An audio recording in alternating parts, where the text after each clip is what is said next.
Teka, isipin niyo to.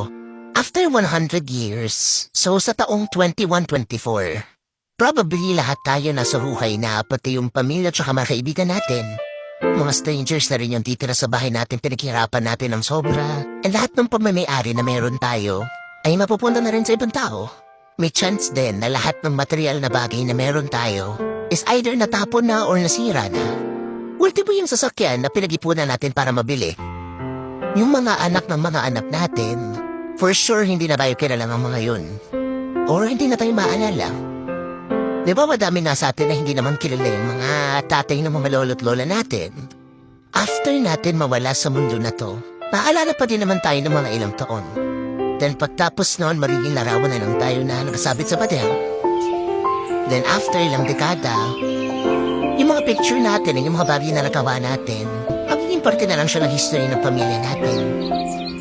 Di nga man lang tayo magiging memories. Kasi sobrang tagal na nalipas ang panahon, baka wala nang makaalala sa atin.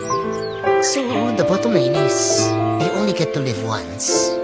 So, mas maganda na lagi natin isipin yung mga tao at bagay na nagmamatter talaga para sa atin. We only have one life to live.